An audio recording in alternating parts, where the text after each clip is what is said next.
to help those fleeing war in Europe, and it will come as a relief to many people who've been calling for action if the government is prepared to do more. But I have to say to her, why is there so much confusion about this? The Russian invasion began 5 days ago. Other countries responded with clear sanctuary arrangements immediately. Troops have been gathering since mid-January, and British intelligence has been warning of an invasion for weeks. We've had a weekend of complete confusion. We still don't know what the arrangements are. Why is nothing worked out already? And how on earth is the Home Secretary so poorly prepared for something she's been warned about for so many weeks? Well, let me just refute every single point that the Honourable Lady has just made. Sorry, the Right Honourable Lady. Well, first of all intelligence, rightly so, has pointed to the invasion for a considerable period of time, and the government has been working for that and working, as we know, in terms of the wider government response. If I can finish and even start to respond and answer some of these questions, I think all members of the House will benefit from paying attention and listening. When it comes to visas, when it comes to providing visas and support for Ukrainian nationals in the United Kingdom, our schemes have been put in place for weeks. There is no confusion whatsoever. They've been in place in country switching routes. They've been well publicised. They've been well documented. This has been working through our VAC centres. So, again, perhaps the Honourable Lady would like to listen, and rather than being responsible for some of the misinformation that has been characterised and put out over the weekend, these routes have been open and available. There's been a helpline that has been available for weeks. We've had people working in the region and in country in Ukraine for weeks and weeks, and we closed down our operations, obviously in Kyiv, because we removed staff from there. We've got to make some progress. We are on top of it. Meant to be short. You've had 6 minutes before we've had this. Yvette Cooper, briefly. Thank you, Mr. Speaker. But the Home Secretary said that the routes have been in place, but she's been trying to get people to use existing visas that don't work in a time of crisis. Yeah. So her immigration minister was suggesting people come and pick fruit at a time when many people want to stay close to the Ukraine. But we know there are some who are family members, extended family members, people who have connections here in the UK who have wanted to come and join family or friends here and still will not know what the situation is as a result of her words today. So let me ask her something very specific. Take the elderly parents of people who are living here in the UK, not covered by her announcement yesterday. For the woman, for example, the elderly parent who tried to join her daughter in the UK and was turned down and made to go away by the UK Border Force at the Gare du Nord, will she today be able to return to the Gare du Nord and come safely to the UK? Yes. Holly Mumbycroft. Thank you, Mr. Speaker. Scunthorpe and Ukraine have deep ties rooted in our steelworks, and we are horrified at what's happening to our Ukrainian friends. Can my right honourable friend confirm that the support that she has just described will stay in place for however long it is needed? Secretary. Well, my honourable friend makes a very sensible point, of course, because there is a conflict taking place, and the work of the government is absolutely there right now to support the people of Ukraine, and in particular support those that need to come over to our country. Steve MacDonald, SNP spokesperson. Mr. Speaker, not for the first time this weekend, I do have to say I'm struggling to understand what the Home Office is announcing and why it's announcing whatever it is. Can I, for example, ask, what about my constituent who is fleeing Ukraine? Is he able to be accompanied by his mother-in-law, sister-in-law and niece, for example? Again, why not do the simple thing, the just thing, and lift visa restrictions altogether? Mr. Speaker, I'm going to refer the honourable gentleman to the comments that I've made already. Greg Smith. Thank you, Mr. Speaker. The government should be rightly proud of the action taken to support our police officers, not least through the adoption of Harper's Law due before this House later today. But what more can my right honourable friend do to ensure police officers get all the mental health support they need, as advocated by the Green Ribbon Policing campaign? Home Secretary. Well, no, my friend is absolutely right in the case that he makes around mental health, and I know he's doing some great work on this as well. So there is a huge amount that we are doing in government, working with Department of Health and Social Care in particular, focusing on mental health support, the TRIM programme and things of that nature. But I know that he's got a particular interest in this, and it's something that I'd like to discuss with him further. Patricia Gibson. Thank you, Mr Speaker. I've listened to the Home Secretary's earlier statement with interest, but clarity is needed. I have constituents who have family members in Ukraine, some of them frail and elderly. Can she assure the House that those Ukrainians who wish to join their families in the UK can do so via a third country without being mired in delays and bureaucracy? And can she further guarantee that those refugees will not be ordered to leave the UK after the nominal 12 months have expired? Yeah. Well, there are no delays and bureaucracy, as she's already heard me say. And to her last point, yes. Simon Baines. Speaker, North Wales Police in my constituency of Clwyd South do an exceptional job in keeping the public safe and tackling crime. Could my right honourable friend comment on plans to recruit and retain the best and brightest to join our police force? And would she join me in praising our local policing initiatives? Minister. Well, Mr Speaker, I'm more than happy to lavish praise on North Wales Police. They do a fantastic job along the coast there, as do all our police officers up and down the country. And I'm pleased to say that we're making enormous progress on our recruitment programme. As I hope he knows, we're well over 11,000 now, and I expect to hit the 20,000 target shortly. Zara Sultan. Mr Speaker, Joe, a constituent, came to Britain in 2001 and served 5 years in the army, including in Iraq and Afghanistan, where he developed PTSD and served time for drink driving offences. He sought help for PTSD, stopped driving and rebuilt his life. He now has 2 children in Coventry and no connections in Zimbabwe, his birthplace, where he was tortured the last time he was there. But on Wednesday, Joe is set to be deported to Zimbabwe, and I have had no reply from the Minister to my urgent correspondence on this case. So will the Home Secretary step in and stop Joe from being deported from the country he served and where his family lives to a place where he will be at risk of torture? Well, I'm grateful to the honourable lady for her question, and it's fair to say that casework inquiries around these matters are treated urgently. It is one that will cross my desk, no doubt, within the coming hours. Of course, this is a flight in question later this week that relates to individuals who have committed very serious criminality, but I will, of course, ensure that the individual case is looked at. Dr. Jamie Wallace. Thank you, Mr Speaker. In light of Russia's invasion of Ukraine, does my right honourable friend agree with me that now is the ideal time to review and reform the 32-year-old Computer Misuse Act, as recommended by the ISC's Russia report? And will she meet with me and colleagues to discuss how reforming this legislation could not only help tackle online crime, but unlock our national cyber defence? Minister. Thank you very much, Mr Speaker, and he's absolutely right about the importance of the review of the Computer Misuse Act. Of course, my right honourable friend launched that review last year. There have been a number of very good and important suggestions come forward, which we're currently reviewing. Meanwhile, of course, we continue always to update our approach, including to the National Cyber Security Centre and, more immediately, to the Online Safety Bill. Chair of the Select Committee, Dame Diana Johnson. Mr Speaker, in the evidence that the Home Secretary gave to the Home Affairs Select Committee on the 2nd of February, she said that a major obstacle for accepting more people under Operation Warm Welcome for Afghans fleeing the Taliban was the lack of suitable accommodation because of Home Office contracts. The Select Committee has been warning about this for some time, so I think that the Home Secretary has announced a bespoke humanitarian policy for those Ukrainians fleeing.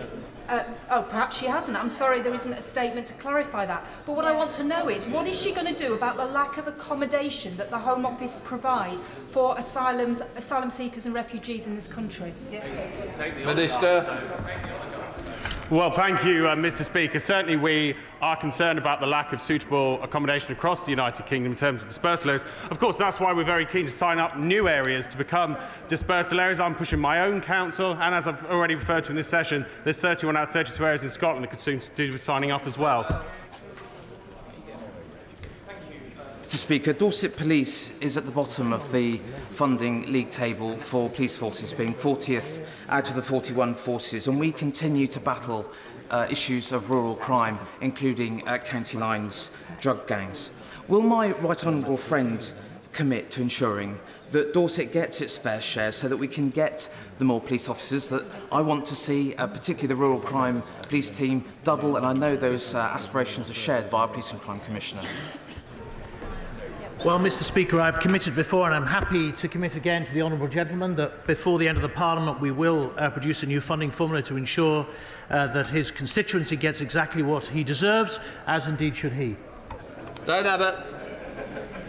Does the Home Secretary accept that many members of this House are dismayed that she didn't make a statement in the normal way, so she could have been questioned in the normal way? And does she further accept that this is not just disrespectful to the House of Commons, it shows a lack of real concern for those desperate people escaping Ukraine?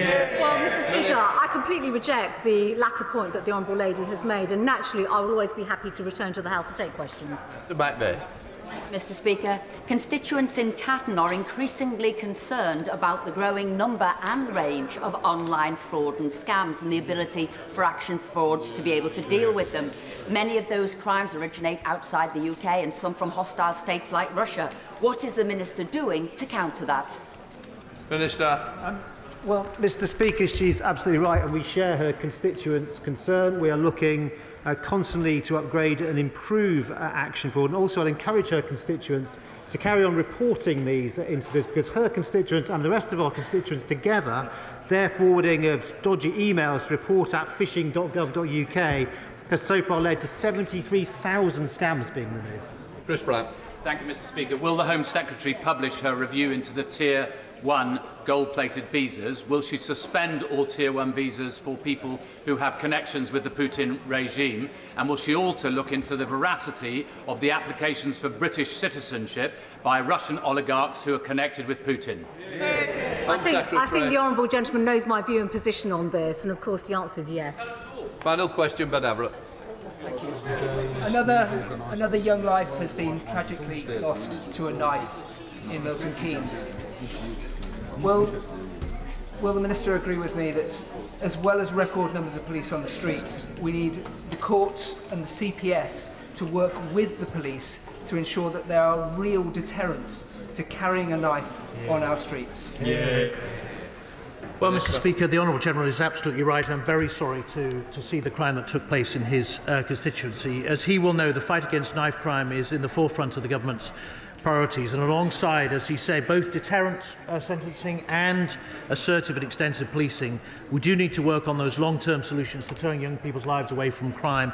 And I'm very pleased that I was able to visit the Thames Valley VRU just last year to look at the extensive work they're doing on putting exactly those kind of programmes in place. We now come to the statement from the Foreign Secretary. I call Right Honourable Elizabeth Truss.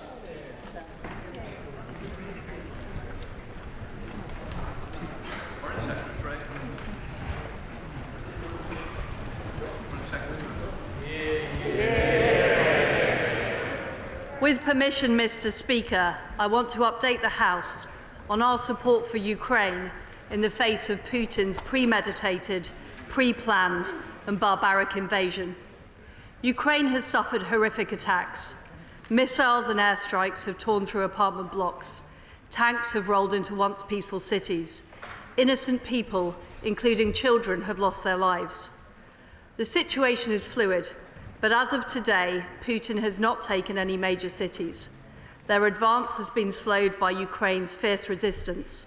Putin's invasion is not proceeding to plan. He expected to take cities quickly.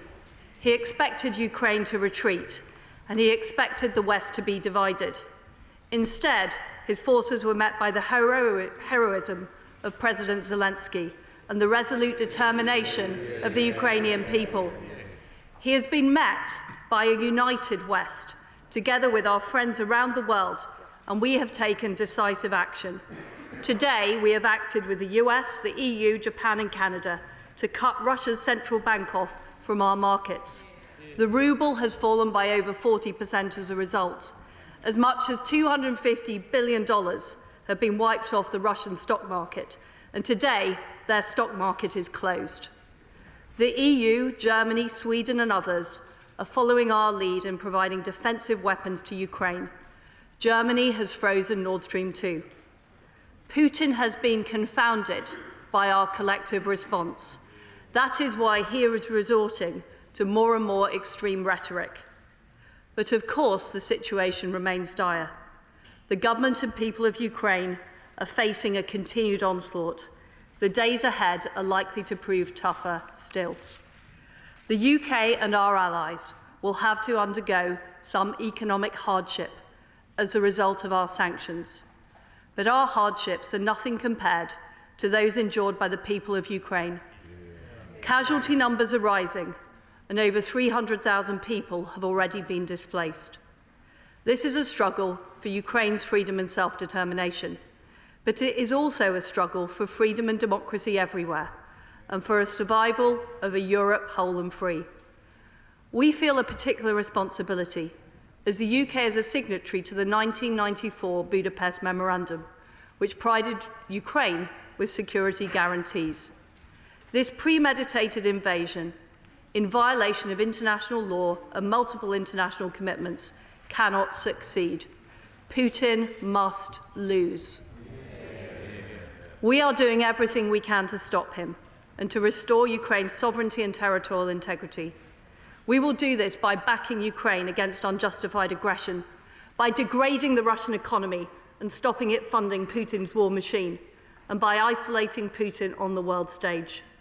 First of all, we're backing Ukraine with defensive weapons, humanitarian aid and economic support. The UK was the first European nation to send defensive weapons to the country. Those weapons are being used today to halt Russian tanks and defend Ukrainian towns and cities. Our latest consignment of defensive support left Brize Norton over the weekend. We're also leading on humanitarian support. Yesterday, my right honourable friend, the Prime Minister, announced a further 40 million of humanitarian aid. This will provide Ukrainians with access to basic necessities and vital medical supplies. We call on Russia to enable humanitarian access and safe passage for civilians to flee the violence. The UK is also supporting Ukraine's economy, including through 100 million of ODA and guarantees of up to $500 million in development bank loans. Secondly, we are cutting off funding for Putin's war machine. We're coming together with the US, the G7 and the EU to take further decisive steps. We've been joined by Australia, Singapore, Switzerland and many more. There is a growing list of countries who are determined that this aggression cannot stand. We've agreed many Russian banks will be removed from the SWIFT system, kicking them out of international finance. This is the first step towards a total SWIFT ban. Our collective action against Russia's central bank will prevent them from deploying their international reserves to mitigate the impact of our sanctions. We're also launching a joint task force to hunt down the assets of oligarchs hit by our sanctions. The UK is proud to lead by example. We've already put in place the largest package of sanctions in our history. We've sanctioned Putin and Lavrov, Russia's defence industry, and a growing list of oligarchs. We've approved asset freezes on several Russian banks. We're banning Russian airlines and private jets from our airspace. But we are determined to go much, much further. We want a situation where they can't access their funds, their trade can't flow, their ships can't dock, and their planes can't land. Today, I can inform the House I will be laying 2 new pieces of sanctions legislation. The first introduces a set of new powers against Russia's financial sector. It includes powers to prevent Russian banks from clearing payments in sterling. With over 50% of Russian trade denominated in dollars or sterling, our coordinated action with the United States will damage Russia's ability to trade with the world. And as soon as this legislation comes into force, we will apply it to Sberbank, Russia's largest bank. I will also be imposing a full asset freeze on 3 further banks, VEB, Russia's National Development Bank, Sovcombank, the 3rd largest privately owned financial institution in Russia, and Ozkriter, one of Russia's largest commercial banks. We will bring in a full asset freeze on all Russian banks in days, looking to coordinate with our allies. This same legislation will prevent the Russian state from raising debt here, and it will isolate all Russian companies, that's over 3 million businesses, from accessing UK capital markets. Global giants like Gazprom will no longer be able to issue debt or equity in London. The second piece of legislation will ban exports to Russia across a range of critical sectors. This includes high-end technological equipment such as microelectronics, marine and navigation equipment. This will blunt Russia's military-industrial capabilities and act as a drag on Russia's economy for years to come.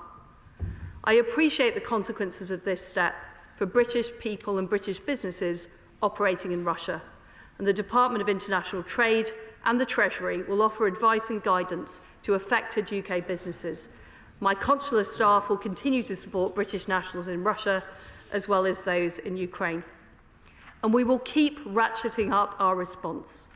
More legislation will follow in coming weeks in sanctioning Russian-occupied territories in the Donbass, extending more sanctions to Belarus, and limiting Russian deposits in UK banks. We will continue working through our hit list of oligarchs, focusing on their houses, their yachts, and every aspect of their lives.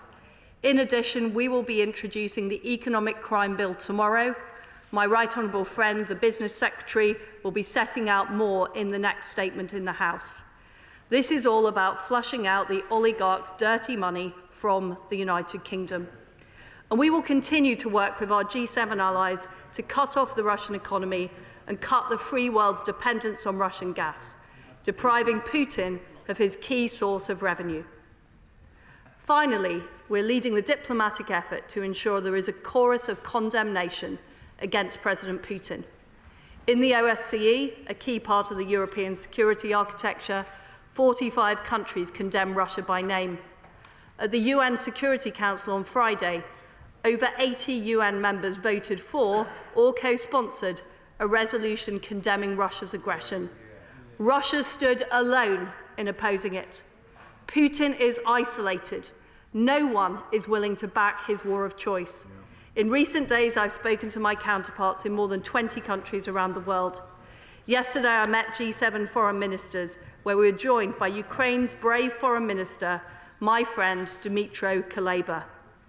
Everyone is clear Putin must lose, and we will carry on increasing the pressure until he does. We have all seen Ukraine's determination to fight. Putin's war could end up lasting for months and years. So I say to our Ukrainian friends, we are with you. In Britain and around the world, we're prepared to suffer economic sacrifices to support you. However long it takes, we will not rest until Ukraine's sovereignty is restored. I commend this statement to the House. We now come to the Shadow Foreign Secretary, David Lammy. Well, Mr. Speaker, I thank the Secretary of State for advance sight of her statement and for the continued briefing that she continues to give me on Privy Council terms. We have all been inspired by the gallant and tenacious actions of Ukrainians in defence of their country. This is true courage under fire. President Zelensky has epitomised the bravery, the dignity and resolve of a nation fighting back, fighting for values that we all share, for democracy, for freedom and for the rule of law. The Foreign Secretary is right when she says that Putin's invasion is not so far going to plan. But will she agree with me that we must not let our focus slip for even a second? We will continue to stand united with our allies and partners, supporting Ukraine and opposing this outrageous campaign of aggression. Mr. Speaker, this morning I had the honour of meeting with Ukraine's ambassador with the Shadow Defence Secretary. He thanked all sides of this House for the united opposition that we have shown to Vladimir Putin's illegal war and the support we continue to show for Ukrainian sovereignty. Putin is not only facing a united West, he is facing a truly united kingdom. Together, we have enacted sanctions that are having a strong effect. The ruble has crashed by over 40%. The main borrowing rate is up 20%, and inflation is reportedly hitting around 65% per year. Oligarchs are being frozen out of their bank accounts, and the Central Bank of Russia is being blocked from part of the 640 billion war chest that it holds in foreign reserves. Labour's priority is to cut off Putin's rogue state from our economic system and to undermine his campaign of aggression in Ukraine. Mr. Speaker, we recognise that on the 24th of February, the European security order changed. Our continent faces a transformed strategic context. Our world is at the start of a new era. I pay tribute to the political courage shown by all of our partners, particularly our allies in Germany, who have recognised that by taking the difficult and brave decisions to provide Ukraine with lethal weapons for its fight and to commit to the significant increases in defence spending that this new reality demands. Yesterday, President Putin raised the alert level of Russian nuclear forces. Mr. Speaker, as the 5 nuclear weapons states, including Russia, reaffirmed in January, a nuclear war cannot be won and must never be fought. Can I ask for her assessment of this decision, given the understandable concern it will have caused amongst the public? Turning to sanctions, we welcome the further steps the government has announced today. The progress made by the UK, the EU and the US on cutting off Russian banks from SWIFT is something Labour has called for some time. The moves to finally clamp down on dirty money, so long demanded by Labour and colleagues across the House, are long overdue. It's regrettable that it's taken this long and a crisis of this nature for action, but we welcome the steps and will study them carefully. But there's still more the government can do. The last time I stood at this dispatch box, I asked what steps the government has taken to ensure members of Russia's legislature, the Duma, can be sanctioned. Still today, I'm waiting for that answer. Similarly, while I welcome the Foreign Secretary's action against Russia's financial sector, the government should go further to ensure sanctions can be placed against Russia's extractive industries, energy industries and technological industries. And we believe that we must ensure that the insurance industry cannot underwrite and de-risk Putin's war.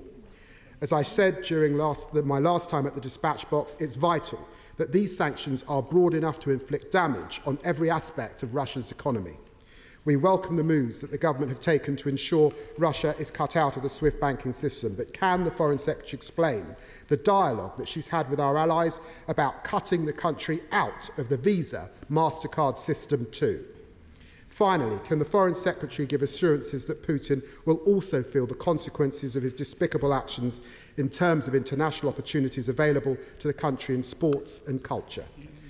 The diplomatic unity of the West is crucial, but we must also widen the global coalition opposing the war. I pay tribute to the political courage shown by our partners, particularly our allies Germany, who recognise this. But difficult and brave decisions also require further action.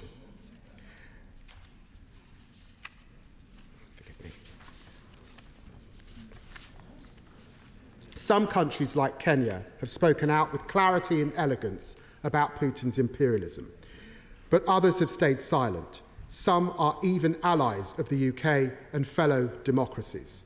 So can I ask what steps the Foreign Secretary has taken to ensure that the widest possible range of voices speaks up in opposition to this war?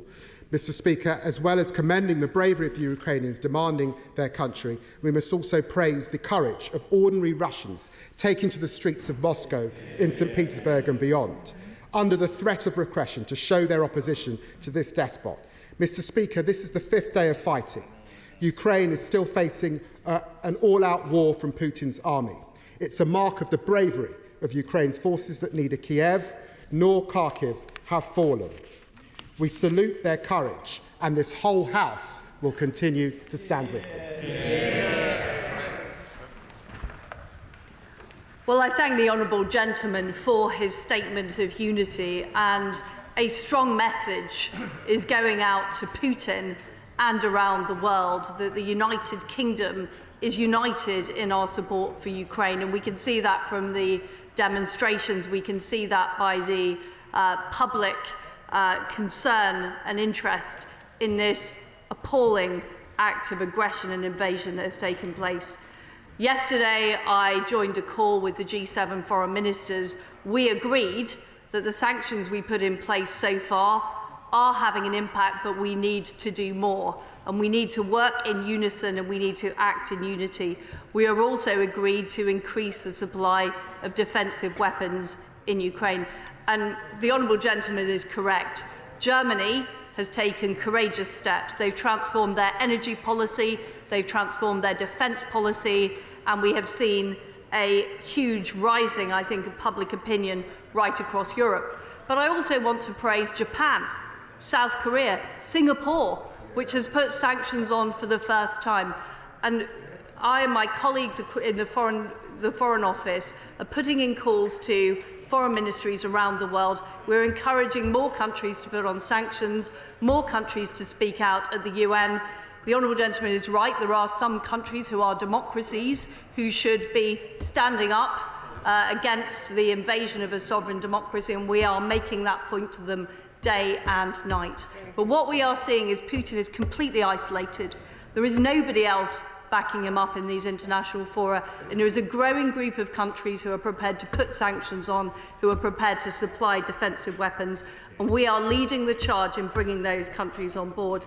On the specific issues he mentioned, we do have a hit list of oligarchs and Duma members that we are working through to sanction as soon as we can.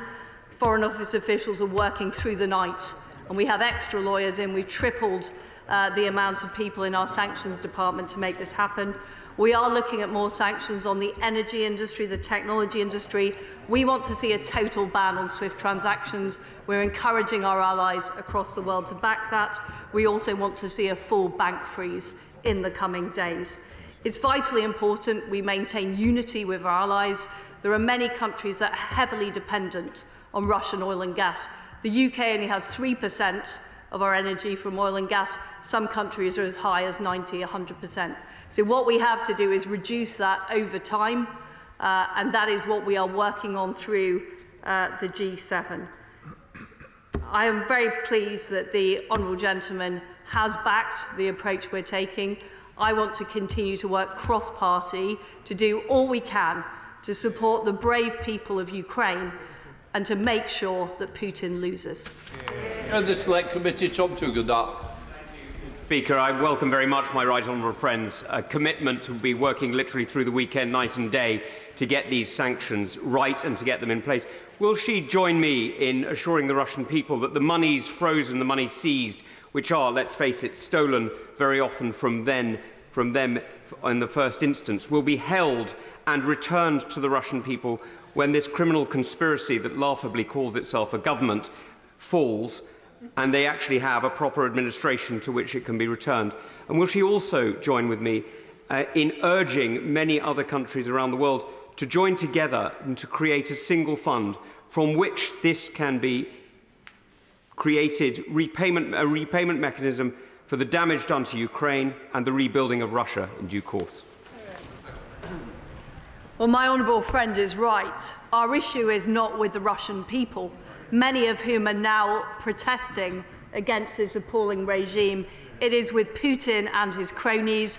That is who we're targeting with our hit on oligarchs, and he is right that money should be protected, and I'll look into the idea he's put forward. Now come to SNP spokesperson Alan Smith.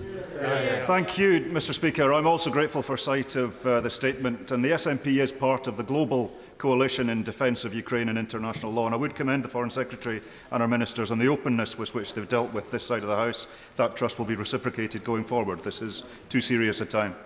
If anything, I'd urge more. I support the statement. We'll support the sanctions measures as they come forward, but I'd urge more. I'd urge faster ambition, particularly on refugees. The UK needs to waive visas, not flags. The EU has really given the lie to the generosity of the UK's response on refugees by waiving visas for 3 years for all Ukrainian nationals. The UK needs to do the same. And I would appreciate it's not her remit, but I really would urge the government to act on this, because certainly that's the issue that's being raised most with me. Indeed, the EU's response in terms of the civilian protection mechanism and the peace facility dwarf the scale of the UK's response. The EU has acted with one voice. 27 member states are acting together. I really would urge the UK to complement those efforts and match the scale and ambition of the measures that we do support, but we want to see more of. So, some specific questions on sanctions. Tackling the oligarchs, we all agree on that, but what plans are to tackle and target the family members of oligarchs? When we were in Kyiv recently, that was mentioned as a particularly effective way of putting on pressure. I also note that there will be an advice facility for UK businesses impacted by the sanctions. Is there any consideration being given to financial aid for UK businesses hit by these sanctions? Because that seems a morally correct thing to do. And the Foreign Secretary will also be aware that there's reports of a Russian tanker heading for Orkney to pick up oil. Will the measures, the legal powers to impound these vessels, be in place in time for us to do so? Thank you. Well, I agree with the honourable gentleman that we need to continue to do more on sanctions, and we are working night and day, including with our allies, to get those tougher sanctions, the full ban on SWIFT payments, the full asset freeze on banks, which we want to introduce in the next few days, as well as targeting the oil industry and the gas industry. And that is ultimately the most important thing, because that is what is funding Putin's war machine. On the subject of humanitarian route, my honourable friend, the Home Secretary, has just talked about this in Home Office questions. We're creating a new Ukrainian humanitarian route to enable families of British nationals to come into the United Kingdom. And this will mean an additional 100,000 Ukrainians are able to seek sanctuary in the United Kingdom. On the subject of supporting businesses, the Department of International Trade, through the Export Support Service, will be helping businesses, and my colleague, the International Trade Secretary, will be laying out more details in due course. Blake Drummond. The latest announcement that Switzerland and Japan and other democracies are joining to impose sanctions. What more can we do, though, to convince other democracies who have not condemned this atrocity and or implemented sanctions to do the same? Well, my honourable friend is right, and there is nobody in the world lining up with Vladimir Putin and his unprovoked invasion of Ukraine. But we need more democracies, we need more sovereign nations standing up, because we cannot have a world where might is right and international law can just be road roughshod over. We at the Foreign Office and ministers across government are making these points to our counterparts around the world, but this is where I think parliamentarians can help. Many people in this House have good contacts with overseas governments, encouraging those governments to stand up, to put sanctions in place. I had a call this morning with some foreign ministers who've never put sanctions in place before but are now considering it. So there are many more who are on the verge of imposing sanctions, and I strongly encourage members across the House to get on the phone to those ministers, to those governments, because this has created global outrage, and we need to see that reflected in complete degradation of the Russian economy.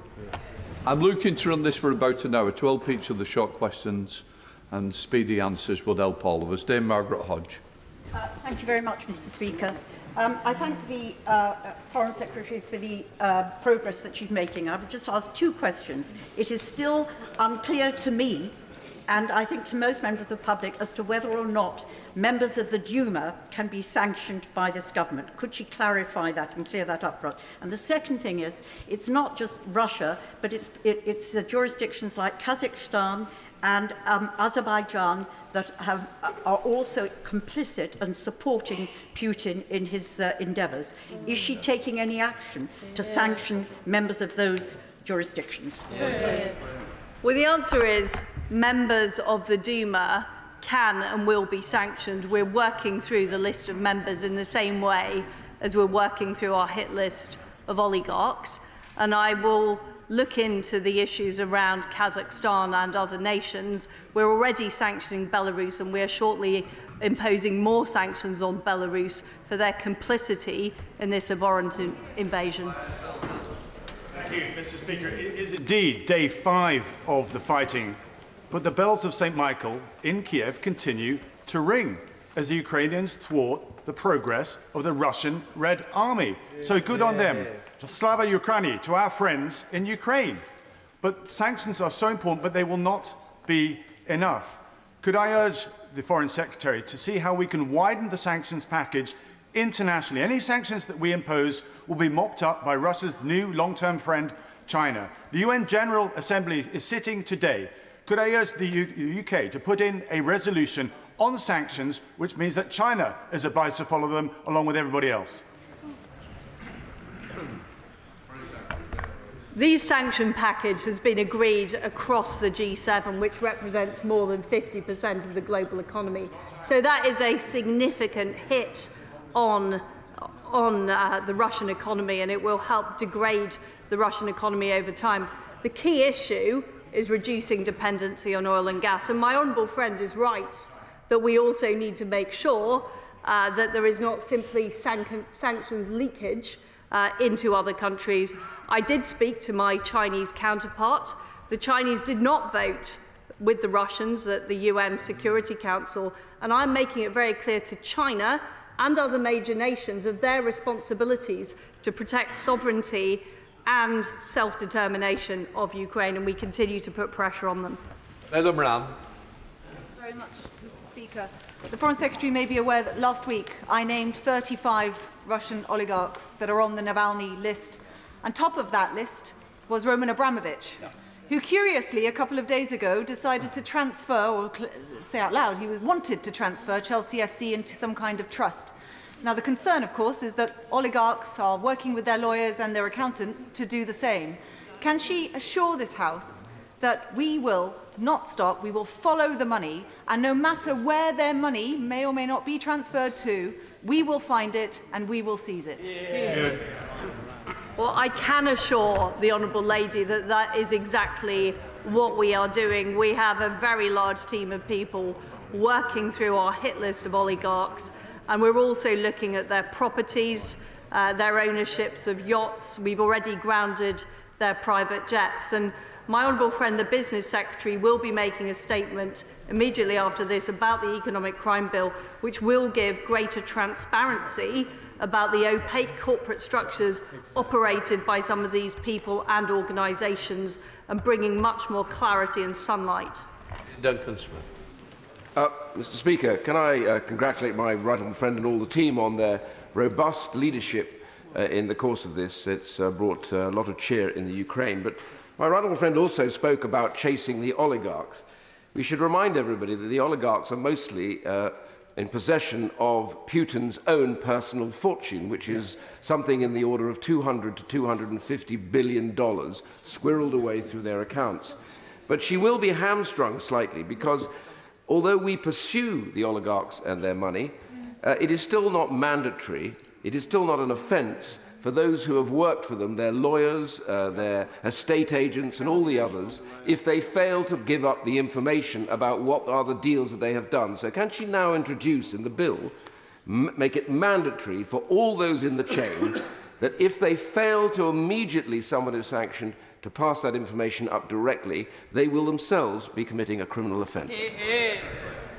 Well, my right honourable friend makes a very good point, and we are absolutely looking at what we can do to target the families of oligarchs, the people that work for them, the people that support them, and the people that enable them, because ultimately all of these people are supporting the Putin regime, and we ultimately need to stop the financing of that regime. Ben Bradshaw. Thank you, Mr. Speaker. Will she name those London law firms who are sending her threatening letters to try to dissuade her from sanctioning Putin's cronies, who are also their clients? Well, I can assure the honourable gentleman that it doesn't dissuade me when people send me letters. It encourages me when people send me letters, and they are on our list. Mark Pritchard. Thank you, Mr. Speaker. Speaker. The armed forces and people of Ukraine are fighting hard and fighting brave, and their courage is an inspiration to us all and all freedom-loving peoples around the world. On financial sanctions, can I commend the government and its lead in the West on those sanctions? But following on from the Shadow Secretary of State's comment on Visa, MasterCard and Diners Club, which of course are American companies, she mentioned phone calls. I have been on the phone this weekend to the US Congress, as she might expect. But can I ask her to get on the phone to Secretary Blinken to put pressure, perhaps for a temporary ban, in order that we not only have external pressure, but internal pressure too? Well, I congratulate my honourable friend for his leadership of the APPG on Ukraine, and we will be doing more with our friendship group for the Ukrainians to raise international support behind the Ukrainian cause. I can tell him I have been on the phone to Tony Blinken on many occasions over the past few weeks. He's going to be travelling to Europe this week. I'll be meeting him. I'll also be in the United States the following week. And the UK does all it can to make sure the G7 is moving forward in all these areas of sanctions, including financial services, and we won't rest till we completely cut the Russian economy off, we cut it off from its supply of oil and gas money, and we make sure that Putin does not have the money to fund his war machine. Sir Geoffrey Donalds. Thank you, Mr. Speaker. The people of Northern Ireland stand with the people of Ukraine, and we commend the government for giving a lead in the international community on many of these issues. The Foreign Secretary spoke of humanitarian assistance. Will that extend to the United Kingdom, opening its doors to some of the refugees from Ukraine? Well, we are already donating 40 million additional of humanitarian assistance to Ukraine. We're also providing direct support in the neighbouring countries, helping our friends, the Poles and the Slovaks, with the exodus of refugees from Ukraine.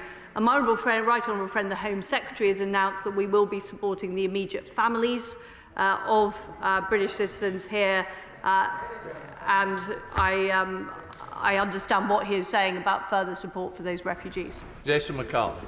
Thank you, Mr. Speaker. I spent yesterday afternoon with dozens of Huddersfield and Colne Valley's Ukrainian community with other political figures from the area.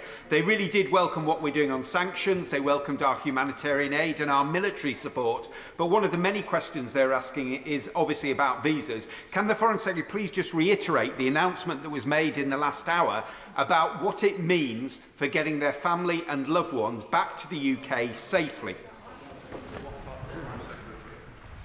Well, the honourable gentleman is right. We have a very strong Ukrainian community right across the United Kingdom. We're determined to do all we can to support the Ukrainians in their fight for freedom and sovereignty.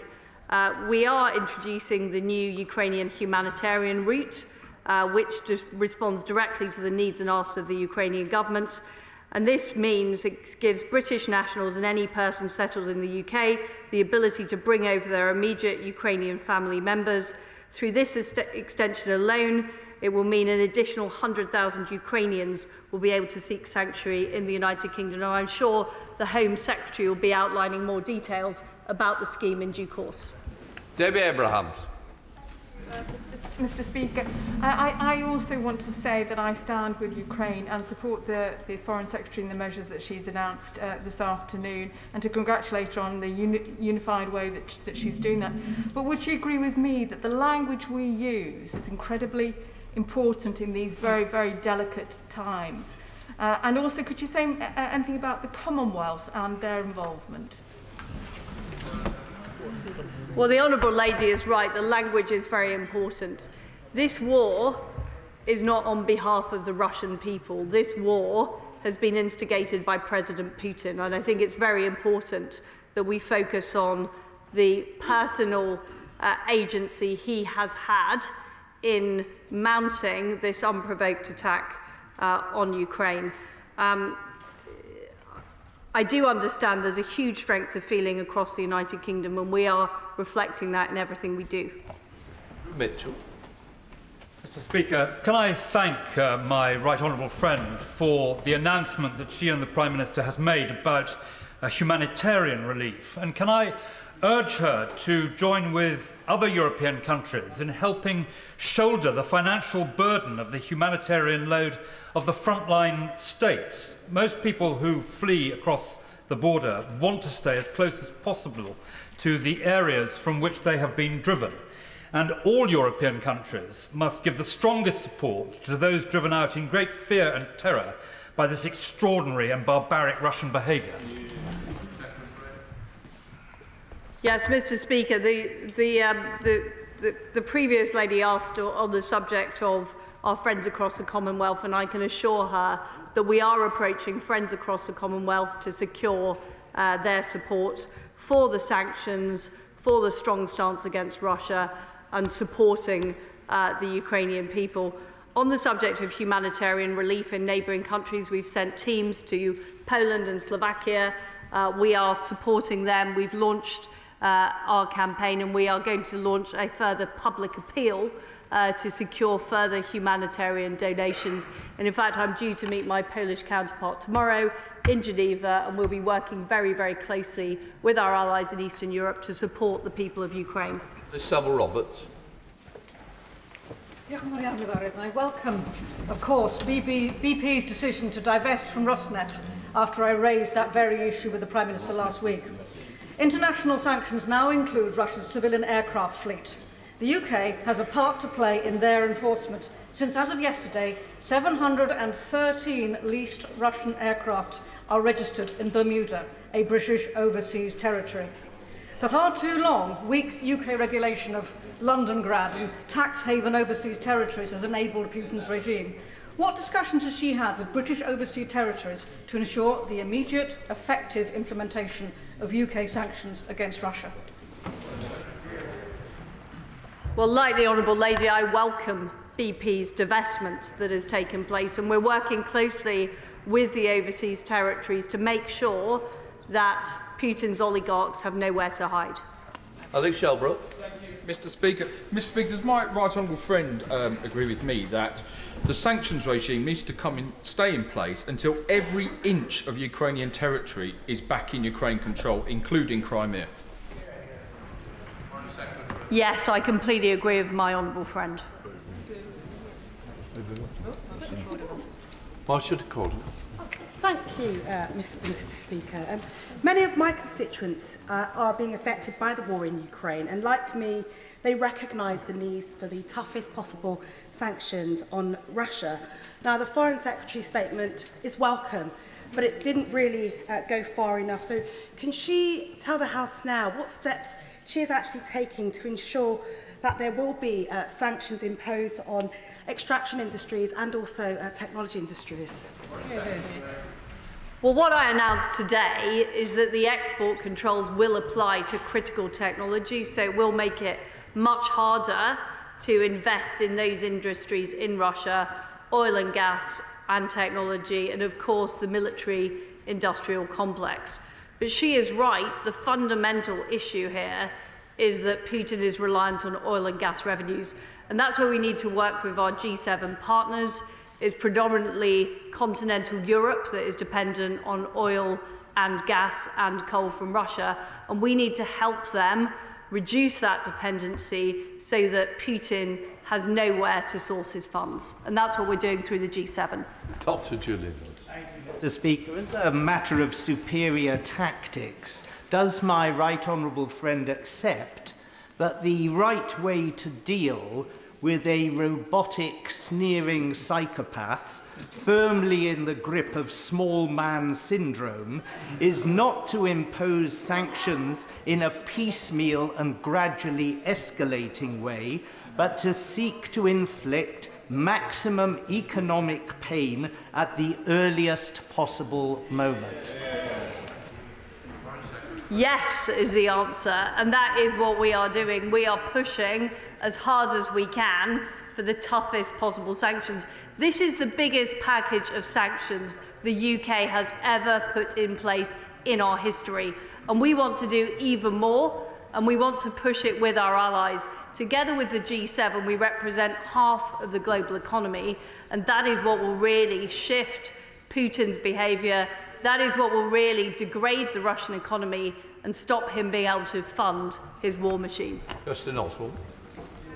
Mr. Speaker, listening to the Right Honourable Lady's comments, I'm not entirely sure yet what the hold-up potentially is with clarifying the plans to sanction Russia's political ruling class, members of the Duma, the Senate, the Presidential Council, the top echelons of security and defence services, and public television employees. And I wonder if she's able to set out for us a little bit more about how soon we might see that happen, given the need for action to be swift, decisive and clear. Well, I can assure the Honourable Lady that we have a hit list of oligarchs, of Duma members, of those key personnel we're talking about, and we will be announcing those as we build the evidence and case against them. But we need those cases to be legally watertight. That's what's important, so that when we hit them, the hit sticks. Sir John Redmond. Will the government now allow and encourage more domestic production of oil and gas to help reduce the cruel dependence of Europe on Russian energy? Well, we certainly are committed to using the UK's oil and gas fields. Energy independence is vitally important. We also need to invest more in nuclear, which my right honourable friend, the Business Secretary, is working on. Barry Sherman. Mr. Speaker, can I offer the Secretary of State a little bit of advice, because I have been in the House quite a bit of time. No one, can I congratulate, no one now likes oligarchs.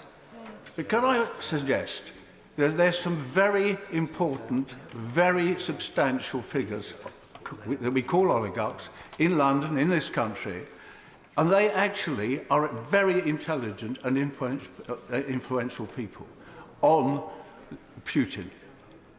Would she agree with me that she should consult with them as a way of getting a voice of experience and reason to Putin in order that we could get a better resolution and a peaceful resolution of this horrible crisis? Let's be absolutely clear here. This is unprovoked aggression by Putin after months of warning that there would be severe consequences and a long-running conflict. I do not believe that this is somebody who is capable of reason on that level at this stage. And what we have to be is we have to be tougher than tough. We have to be tough with our sanctions. We have to be tough with the military aid that we're supplying and our allies are supplying, because it is only strength that Vladimir Putin understands. Alicia Cairns. Thank you, Mr. Speaker. The UK and our allies have delivered meaningful economic strikes against Putin, but we now see the encirclement of civilian towns, the illegal and indiscriminate use of cluster weapons, Chechen militia for calling for more indiscriminate attacks. So can she please reassure me we will maintain maximum pressure, map and record all atrocities for future prosecution, but will she also commit to draw up plans for if we see the use of incendiary munitions or chemical weapons? Well, my honourable friend is regrettably right that that is the type of action that we are seeing being contemplated. And everybody involved, including Putin's advisers, his generals, should be aware that the ICC is already looking at this. They're already looking at potential war crimes being committed. And we are urging a full investigation to take place. Van Jones. The Foreign Secretary for her statement. She talks about a hit list of oligarchs. Now, she knows as well as I do that there are individuals on that list, some that are well known, some that aren't so well known. The one thing they have in common is that they've all supported and continue to support Putin's regime. So can she tell me in terms of the timescale in dealing with some of these individuals? She says she wants more evidence. Well, surely we have the evidence against certain of those individuals. What timescale is she talking about when we will actually see lists of these individuals being printed and sanctions being taken? Well, Mr. Speaker, we've already announced over 120 businesses and oligarchs that have already been sanctioned. What I can tell him is there is a list that we are working through, and we will be announcing more as soon as the evidence is ready. Jeremy Hunt. Thank you, Mr. Speaker. Can I commend the resolute approach being taken by my right honourable friend? and ask her whether she will consider secondary sanctions, that is to say, sanctions not against Russian entities, but against entities in other countries that seek to profit from the gap left in trade. It is totally unacceptable for others to profiteer from this invasion, but also it will increase the pressure on Russia, as we know it did successfully on Iran. Yes, we are looking at that, and my honourable friend is 100% right. Hannah Bardell. Thank you very much, Mr. Speaker. I sat on the Sanctions and Anti-Money Laundering Bill and watched in horror as the Honourable Lady's party walked away from the opportunity to sanction Russia and the flow of dirty money through the UK. I'm sure with the benefit of hindsight, she and her party realise what a grave mistake that was. So will she now take the action? And the action she announces is welcome, but the action against Scottish limited partnerships, which are having a profound impact on many nations, and the secrecy havens that are the British overseas territories, notably the British Virgin Islands and the Isle of Man. Given her government's failure, surely these actions need to come now. Well, I thank the Honourable Lady's welcome for the legislation, the economic crime bill that we will be introducing tomorrow, and my right honourable friend, the Business Secretary, will be saying more about this in his statement. William Cash. Would the Foreign Secretary confirm that the secondary legislation that's being introduced is now in the vote office or will be very soon? And secondly, would she also please confirm that the consequences of this legislation will be set out in clear and simple language from a practical point of view, so that the people who are affected by it, British businesses and the British individuals who are affected, can understand precisely what's happening in a clear and easily understood way? Well, I can assure my honourable friend that it will be in the vote office as soon as possible. It's important that we get it absolutely right. And he talked about businesses being affected. There will be advice through the Export Support Service run by the Department of International Trade, making sure business have all the information they need. Will my right honourable friend confirm that the Russian people are being consistently lied to by Russian state media, both in terms of the scale of Russia's military action and the loss of life that is taking place as a result? Does she agree that that makes the role of the BBC World Service and other trusted media all the more important? And will she bear that in mind when considering any calls for taking action against Russian state media in this country? Well, you know, my right honourable friend is entirely right. There is simply a pack of lies produced on Russian state media. And he's also right about the vital importance of the BBC World Service and other services that the Russian people can hear a more balanced version and truthful version of events from.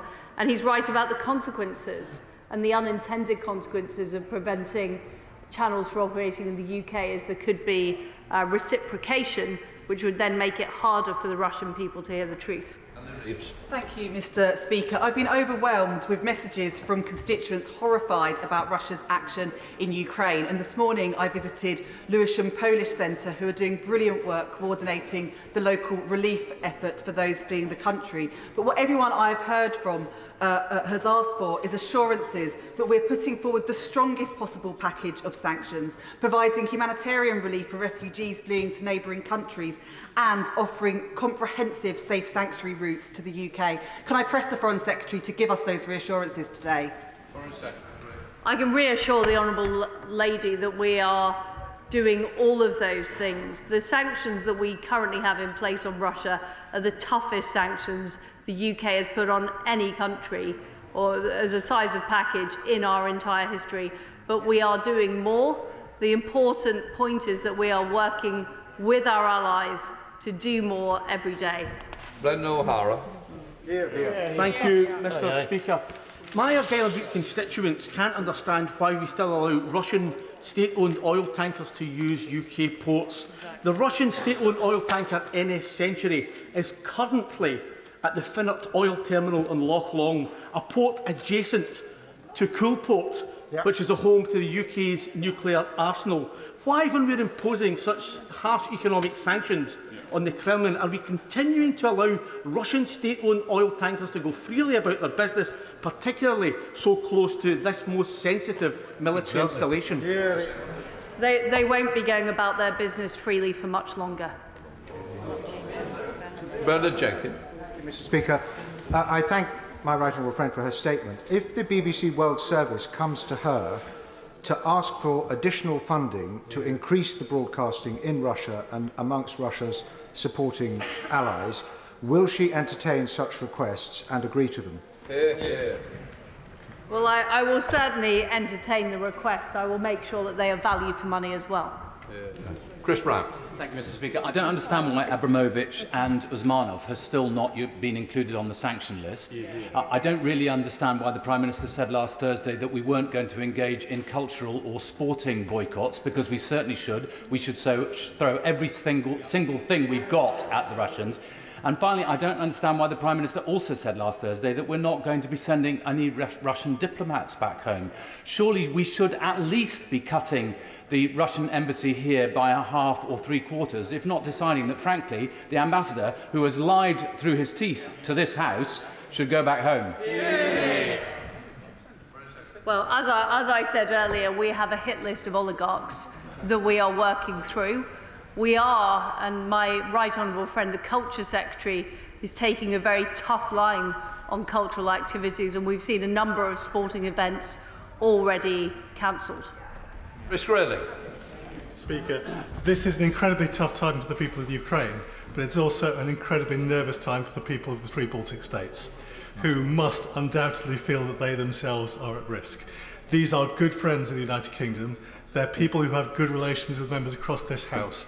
Will she join me in sending a message to them that we are on their side, and will she do everything she can to make sure that we stand firmly alongside the Baltics in these nervous times? My right honourable friend is correct. We know that Putin doesn't just want to take over Ukraine and restore Russian hegemony over Ukraine. We know that he wants to turn the clock back to the mid-1990s, where vast swathes of Eastern Europe were under Russian control. This is one of the many reasons why it's so important that his ambitions stop in Ukraine. This is why we're supporting the Ukrainians. It's also why we are increasing our strength on the Eastern flank. We've doubled the amount of troops into Estonia.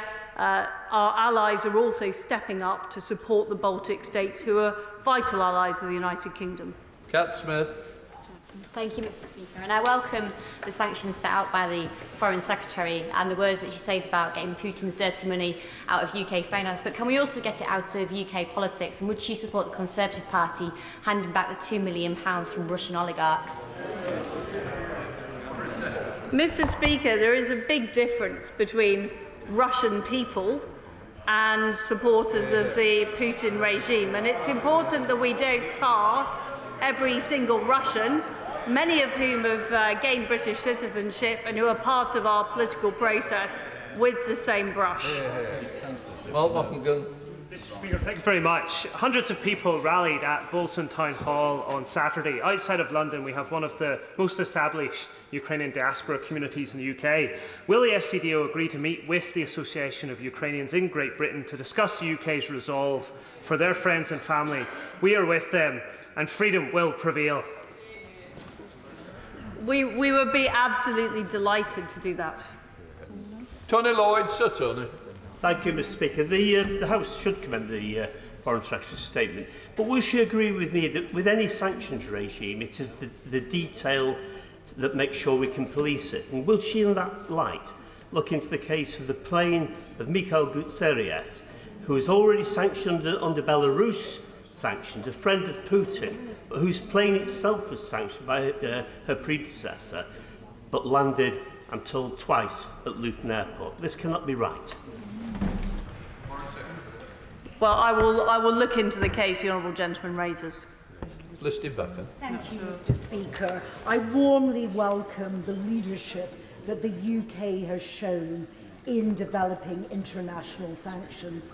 But would my right honourable friend think about going a step further? At the moment, we are freezing assets of those sanctioned. Would she consider putting a charge onto those assets, monetising the charge now and using the money raised to pay for the support of refugees in Eastern Europe and ultimately to rebuild Ukraine? Well, I thank the Honourable Lady for her very innovative idea, and I'll certainly have a look at that. Dr. Lisa Cameron. Many thanks, Mr. Speaker. Will government be looking at addressing crypto assets, cryptocurrency, which may be utilised to try to mitigate the impact of some of the sanctions imposed? The all-party group of crypto and digital assets that I chair are very keen to play a responsible role and support government moving forward in that realm. Well, we've worked very closely with the Treasury on this package of sanctions, and certainly we are looking at every possible route that could be used to undermine the sanctions and tackling it, and cryptocurrency is one of those. James Sunderland. Mr. Speaker, thank you.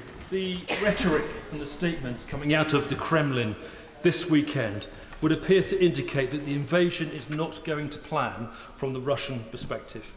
Could my honourable friend please convince the House that the UK, the US and all of our allies will not blink when it comes to the global imperative to eject Russian forces from Ukraine, and also in the need to ensure that Ukraine is restored as quickly as possible to a free, democratic and proud nation?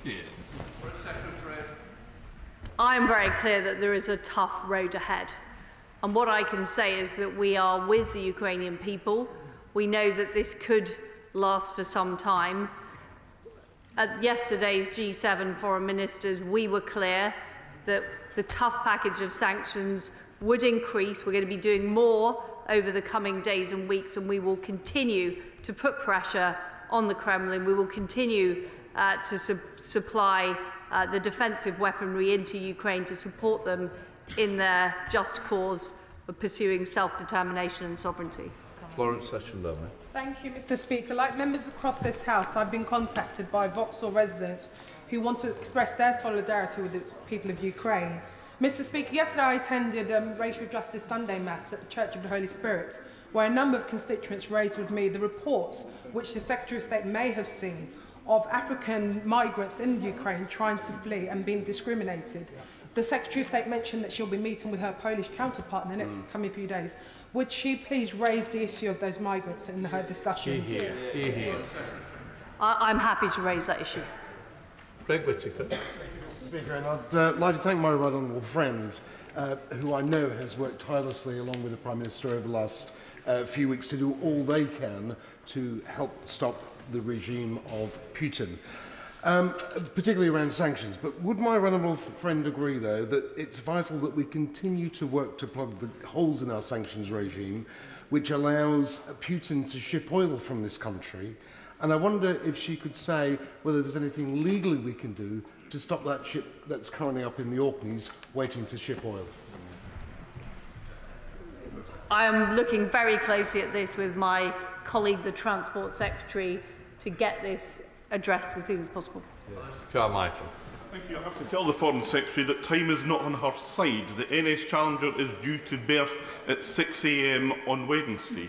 Now, in the last hour, the Secretary of State for Transport has written to all UK ports requesting them not to grant access to Russian vessels.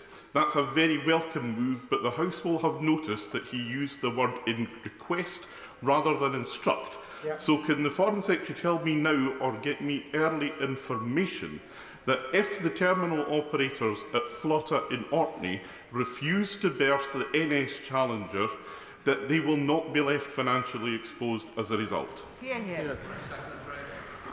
I'm looking at this issue urgently with the Transport Secretary, and I will get back to the honourable gentleman with that information. Jen Stevenson. Speaker, when parliamentarians in this place see our counterparts in Ukraine taking up arms to defend their country, it is really sobering. Does she agree that it is vital we send that united and clear message that we will continue to support Ukraine for as long as it takes, even if that is for the long haul, and this is a war that Putin cannot win? We have seen the acts of incredible bravery from the Ukrainian population, from Ukrainian politicians, including President Zelensky, who has led from the front, and it is absolutely inspiring. And our message across the House today should be that however long it takes, however difficult it is, whatever the difficulties we have economically, they cannot compare to the sheer hell the people of Ukraine are going through. And we will be with them through thick and thin until Putin loses and until the sovereignty and territorial integrity of Ukraine is restored. Liam Bell. Thank you, Mr. Speaker. The whole House will have welcomed the Foreign Secretary's ambition this afternoon, but can we speed up the process of hitting the people on the hit list? There are 23 people on the EU sanctions list who are not on the UK sanction list as of this morning. The ban on trading in state bonds is in place in Europe, but not in the UK. The ban on import and export from breakaway regions is in place in Europe, but not in the UK. The asset freeze and travel ban on Duma members is in place in Europe, but not in the UK. The asset freeze and travel bans in place in Europe, number 22, and just 8 in the UK, announced in the last few days. What further power and resources does the Foreign Secretary need in order for us to catch up with our American and European allies? Well, we are leading from the front. There are many. So, for example, we are banning clearing from Sberbank, which the EU aren't doing at the moment. We are freezing more bank assets. We have advocated the SWIFT ban, and we want to get all of our allies to agree to a SWIFT ban. But this is not a competition between us and our allies. This is a concerted endeavour where all of us are doing all we can, as quickly as can, to show unity and deliver a massive hit to the Russian economy. And you've seen the drop in the ruble today, Mr. Speaker. You've seen the impact this unity is having. And I strongly encourage colleagues across the House to support our package, which is unprecedented in United Kingdom history, to, of course, put pressure on more countries to join us. But there are areas where we are going a lot further than our allies. There are some areas where they have gone further than us. But what we need to do is continue to make progress together. That is what sends a strong message to Putin. I'd like to pay tribute to the bravery of the Ukrainian people. But change often begins at home.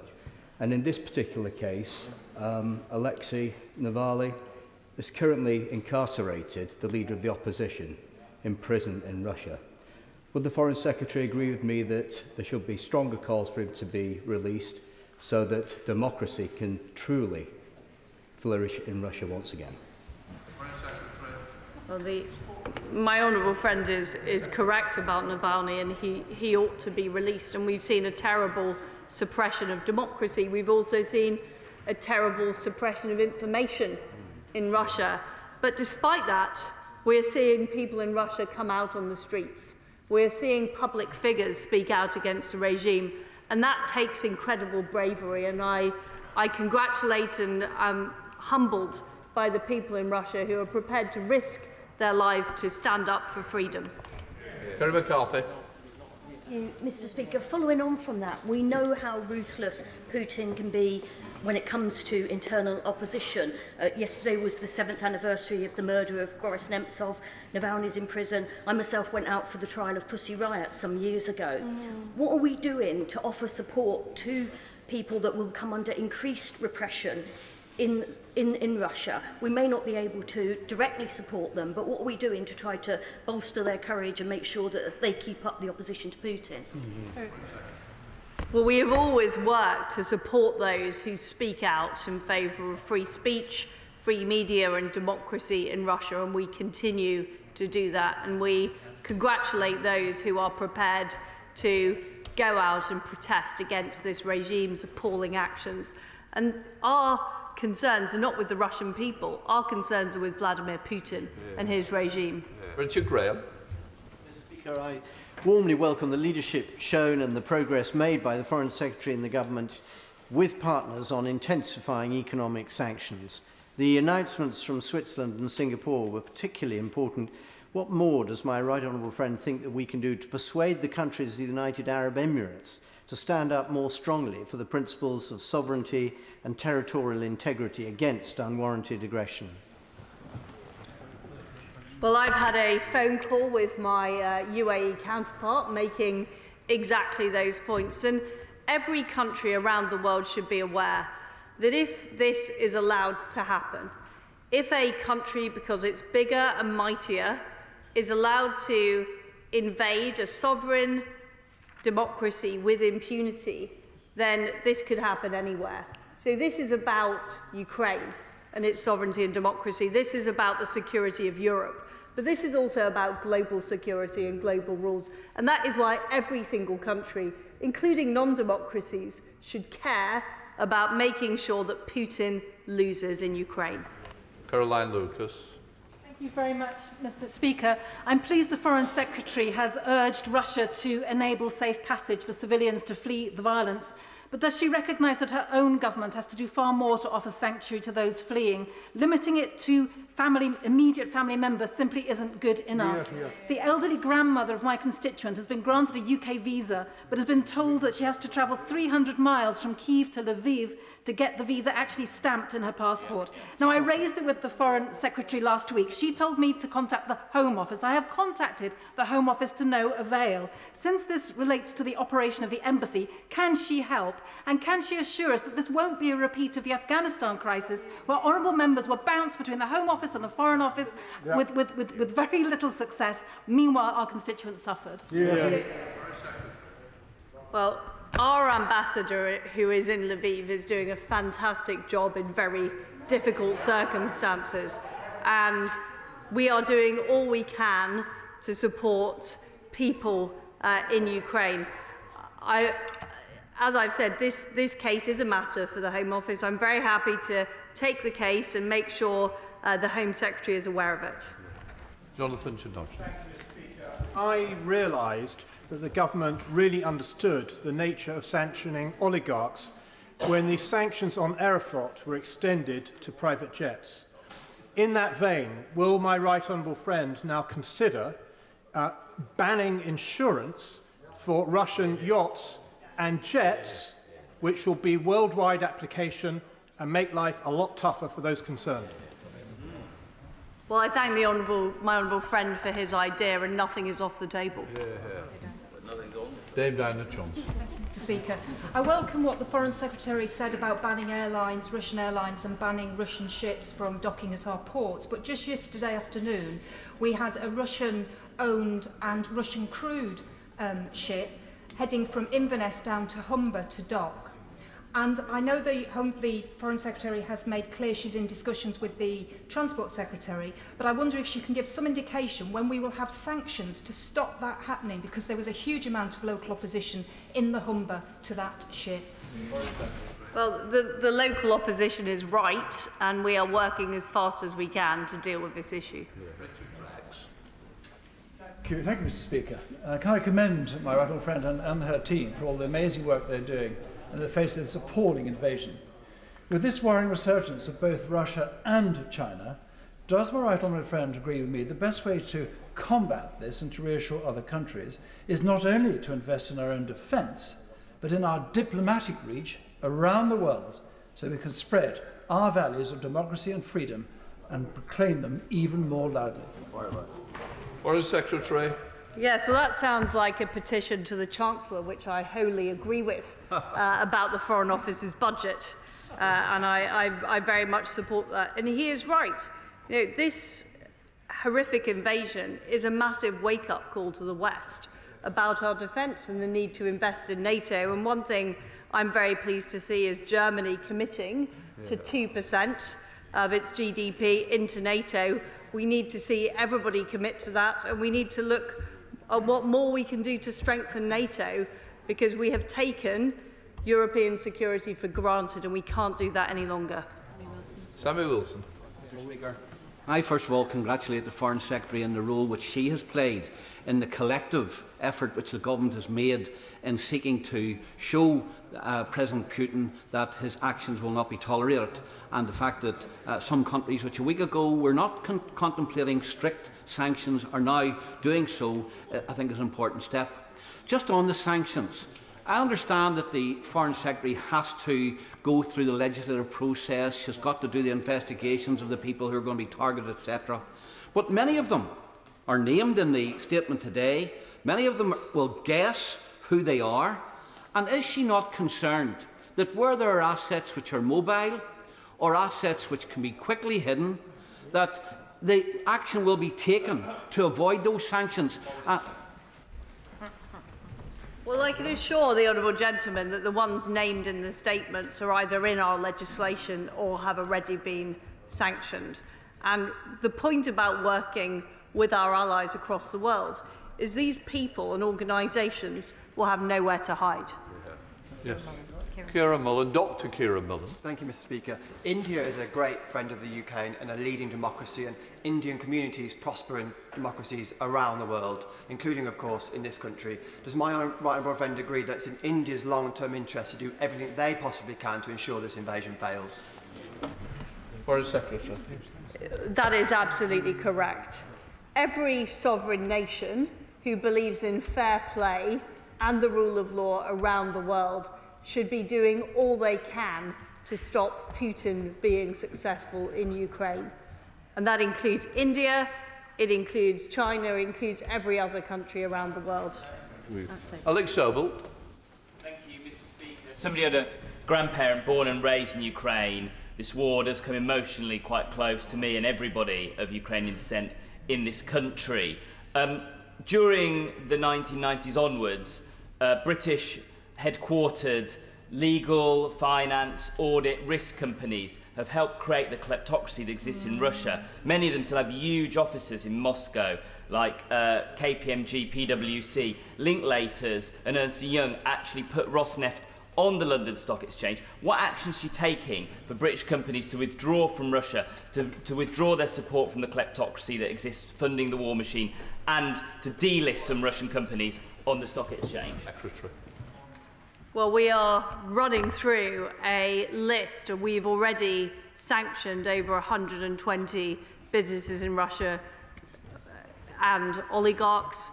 We've prevented the Russian central bank from deploying its international reserves to counteract sanctions. We're freezing bank assets in vast parts of the Russian economy. And we will continue to do more to target individual companies with freezes and sanctions. As I said, nothing is off the table. We're working and train with our allies on all of this. Maritime. Thank you very much, Mr. Speaker. Can I congratulate the Foreign Secretary and the Government on the swift action they've taken, including the action against the Russian Central Bank, and commend her on her work to go further. But frankly, isn't it desperate and indeed pitiful to try to blame words from Her Majesty's Government for the Russian outrageous escalation of dangerous rhetoric yesterday? Because the truth is that it is imperative for the stability of the international order that Putin fails. Foreign Secretary. Well, my right honourable friend is right. The reality is Putin has made these threats in order to distract from his unprovoked invasion into Ukraine. And the reason that we are being targeted is because the UK has been leading on measures to both support Ukraine and degrade the Russian economy. And they don't like it. Sam Terry. Thank you, Mr. Speaker. Early on, we got a unfortunately opaque response. And our response was opaque to the member for Lancaster and Fleetwood on oligarchs' financing of the Conservative Party. The honourable member for Lock Harbour has also raised this question of £2.3 million of donations. So I wonder if the Foreign Secretary would like to take this opportunity to commit today to giving that money from Russian oligarchs directly to charities that will be supporting Ukrainian refugees, hopefully not picking vegetables, but in this country in safety. Foreign Secretary. As I've said, we cannot tar every single person of Russian origin with the same brush. We are targeting oligarchs close to Putin without fear or favour. We are freezing bank assets without fear or favour, and we will continue to do that. Peter Bell. Thank you, Mr. Speaker, and I'd like to thank the Foreign Secretary for coming to the House to update us. I understand today the Foreign Secretary has banned travel from the United Kingdom to Russia. Have we also asked British citizens in Russia to return? And could you absolutely confirm that there is nothing off the table economically, diplomatically or militarily? Secretary. So we have moved our travel advice on Russia to red, which means we advise against all travel. That is not the same as a ban. It is ultimately government advice, but I strongly advise people not to go to Russia. That is very clear. On the subject of the wider issue, nothing is off the table on sanctions. We're absolutely clear about that. We're pushing our G7 allies as hard as we can to get a full ban on SWIFT, to get a full ban on all bank assets, to reduce dependence on oil and gas, which is ultimately the most important economic lever over Putin. Thank you, Mr. Speaker. The last 8 years there has been a war. It's not been the last few days. And during that time, it's not just been in military warfare, but it's also been one of communications known as a hybrid warfare. Yesterday, the EU decided to shut down RT and Sputnik. So can the Foreign Secretary confirm that where she's leading in some areas, will she follow the EU and shut down RT and Sputnik immediately? Simply because yesterday, as I was watching it, there was a documentary completely about the Nazification in 2014 Crimea, which is wholly untrue, and it's been put on the television screens today. Secretary.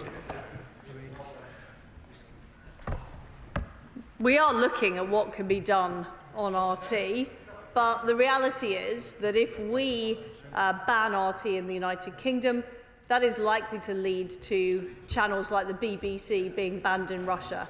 And what we want is we want the Russian population to hear the truth about what Vladimir Putin is doing. So there is a very careful judgment to be made, and that is something the Culture Secretary is looking at. I'm here. She's meant to speak through me, not through the members. Sally Ann Hart, when you answer through the chair. The vast majority of Russian people are like us. They want to earn money, provide for their families and be happy. But their president, Mr. Putin, has taken them down a very dark path and the world to the brink. Would my right honourable friend join me in urging the Russian people and those in the Kremlin who do not agree with Mr. Putin to do whatever it takes to bring back Russia from the brink and stop Putin? Secretary. Mr. Speaker, I completely agree with my honourable friend that we need to do all we can to stiffen the resolve of those in Russia who are disgusted by President Putin's actions in their name. And this is why it's important that we do reach out through channels like the BBC, that we are communicating very clearly, and the Foreign Office has recently stood up our information unit, which provides communications to challenge the disinformation from the Putin regime. Ben. Thank you very much, Mr. Speaker. My constituent's wife and child are currently fleeing the violence in Ukraine, and they hope to return home. But her sister, who is Ukrainian, and her 2 children, aged 10 and 4, are fleeing with them because the home they had been living in was destroyed by a Russian bomb. Does the Foreign Secretary agree with me that this is precisely the kind of case where the United Kingdom, with a long history of compassion and welcome to refugees, should be enabling this family together to return to the United Kingdom? Well, it's appalling about the horrific situation that your constituents' family find themselves in. And we do need to be welcoming to refugees from this appalling, unpremeditated war created by Vladimir Putin. And I will take your inquiry onto the Home Office and get you a response. Penrose. Mr. Speaker, some 4 years ago, there was an inquiry announced into the progress of golden visas, which have been potentially misallocated. Can the Foreign Secretary confirm that anybody who is on her list, and I commend her on her ever-growing list of oligarchs that she is sanctioning, anybody on that list who becomes sanctioned will have any golden visas that they may have been granted in the past summarily revoked? Foreign Secretary. Well, Mr. Speaker, they won't be able to travel. The Georgides family, the Recon family, and many others in my constituency have family members and loved ones who are now in Poland or on the border of Poland. They want to know what conversations the Foreign Secretary has had with her counterpart in Poland about swift flights to bring those family members to the UK, and perhaps just as much of importance, what conversations she's had with the Home Secretary on that matter. Well, I say to the honourable gentleman that we have been working closely with the Home Office on this issue, as well as the Polish government. I'm in fact due to meet the Polish Minister tomorrow to discuss this further, but we have a forward team of Foreign Office officials in Poland precisely to help these cases. Well, Paulson. Thank you, Mr. Speaker. I welcome the additional government measures announced today, but will the Foreign Secretary also recognise and indeed encourage the actions of UK individuals and companies who have chosen to dispose of investments and shareholdings in Russian companies, not least the BP's disposal of its stake in Rosneft, which will, of course, come at a substantial cost to its shareholders? Foreign Secretary. I do welcome the actions by companies who are dissociating themselves from working with the Putin regime, including BP's divestment. Malcolm McDonald. I'm grateful, Mr. Speaker. We've all witnessed the horrifying war crimes that are taking place against the people of Ukraine, and one would have thought, would they not, that there would at least have been some diplomatic expulsions in coordination with others as a result of that. But the Foreign Secretary sort of dodged a question from my good friend from Rutland and Melton. Is her department working on plans should those war crimes get worse and chemical weapons are deployed against the people of Ukraine? The answer is yes, we are working on that. We're working very closely with the ICC. The Chief Prosecutor has already issued a statement about the situation in Ukraine, and we are determined that everybody in Russia close to Putin, who is in charge of this appalling invasion, should be aware that they could be prosecuted for war crimes for what they're doing. And of course, on diplomatic expulsions, we don't rule anything out, and we're working closely with our allies. Rob Butler. Thank you, Mr. Speaker. I very much welcome the Foreign Secretary's robust statement on further sanctions on Russia and strong support for Ukraine. Deliberate misinformation and propaganda are part of Putin's toolbox. So does she agree with me that whilst, of course, we must safeguard and respect free speech, social media companies have a responsibility to ensure they are not propagating lies and must moderate the content on their platforms extremely carefully? Foreign Secretary. The honourable gentleman, my honourable friend, is right, and the Culture Secretary is looking very closely at the activities of the social media companies. Justin Mathers. Thank you, Mr. Speaker. I'm pleased to hear the Foreign Secretary is not going to be cowed by letters from oligarchs' lawyers, and she will know that no matter how distasteful we might find it and how damaging it might be to these firms' reputations, even these oligarchs are entitled to legal representation, because that is part of what makes us a free and democratic society. But will she agree with me that the best way to deal with these issues is to ensure that the laws are watertight in the first place? So can she give us an assurance that she's getting the best and the most expert lawyers available to ensure that there are no loopholes that can be exploited? I can tell the honourable gentleman that the Foreign Office is currently full of lawyers working through precisely this point. Jack Brereton. Thank you, Mr. Speaker. I very much welcome the robust global leadership that the UK has shown against Putin's Russia. The high dependency on Russian energy in parts of Europe has been used by Putin to threaten many of those European countries. So what more can the British government be doing to help support those European countries to reduce that dependency? Foreign Secretary. I'm working very closely with my right honourable friend, the Business Secretary, on helping those countries reduce their dependence, working with the G7, so over time there is less and less oil and gas and coal imported from Russia, so there is less money to fund Putin's war machine. Drew Hendry. Mr Speaker, the public would rightly expect the departments of the Cabinet to be working together at a time like this. The Foreign Secretary said in her statement, "We are also leading on humanitarian support." Yet, fleeing Ukrainian citizens seeking refuge in the UK are being denied entrance because of outdated and restrictive immigration rules.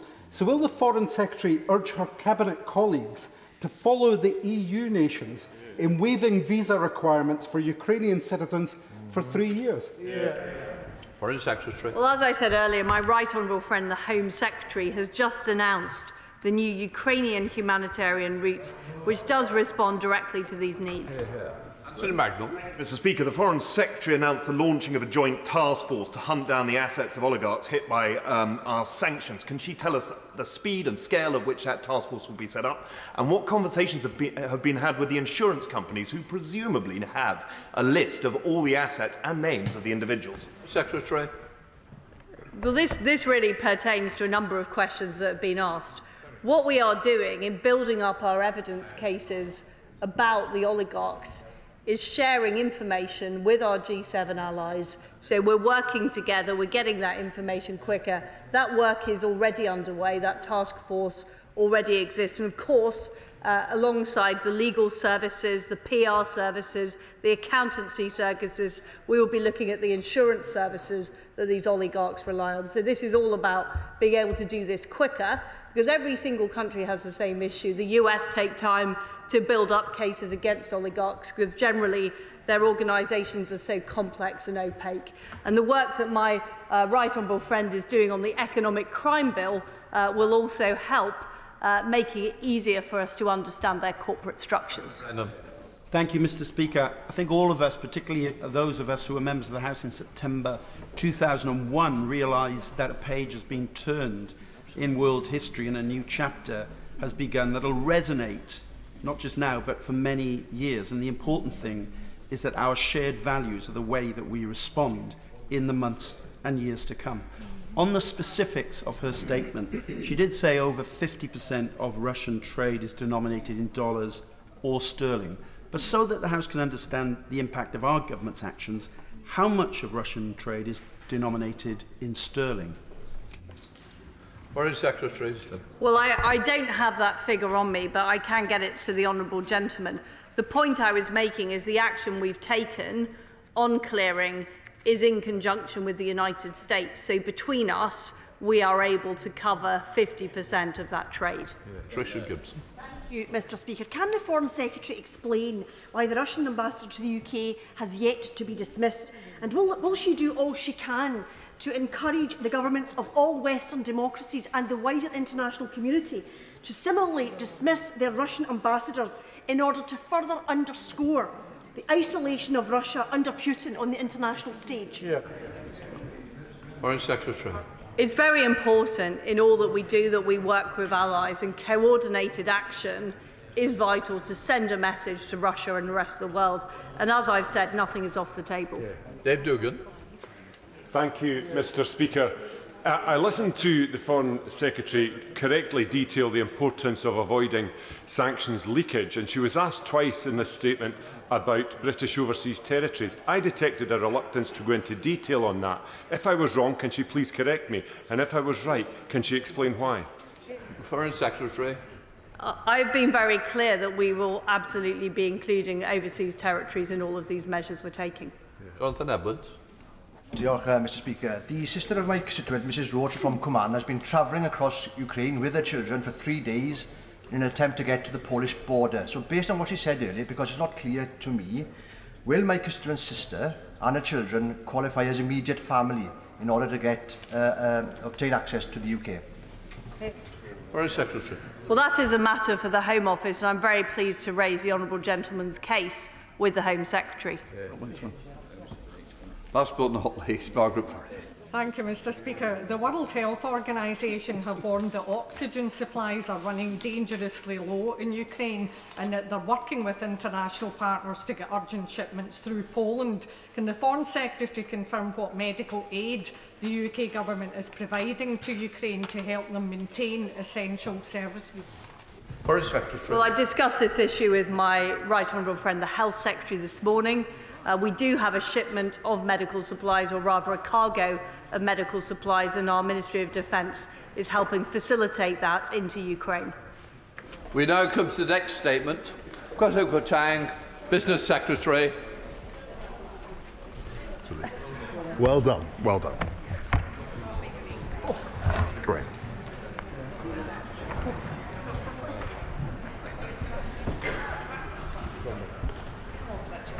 Thank you, Mr. Speaker. With your permission, sir, I would like to make a statement on reforms the government will be bringing forward to improve transparency over the ownership of companies and property in the UK and to strengthen the enforcement of financial sanctions. These are the key elements of our strategy to tackle dirty money from Russia and from elsewhere.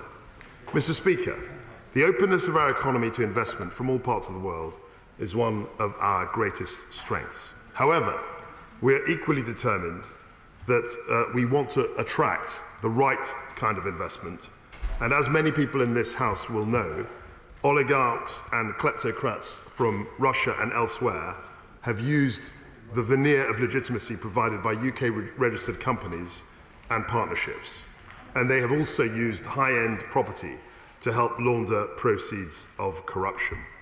At present, Mr. Speaker, Companies House has very limited powers to prevent this abuse. In light of Russia's outrageous actions in recent days, it is necessary that we put these criminals on notice and send a clear message that the UK will not tolerate their corruption here. So to that end, I am announcing two immediate steps. Firstly, today my department is publishing a white paper on corporate transparency and register reform, and this white paper sets out a comprehensive package of reforms to Companies House. There's a white paper, just stop preempting, just be very patient. The agency will be transformed into a custodian of accurate and detailed information, ensuring that we can clamp down on those who seek to abuse UK corporate structures to launder money. Anyone setting up, running, owning or controlling a company in the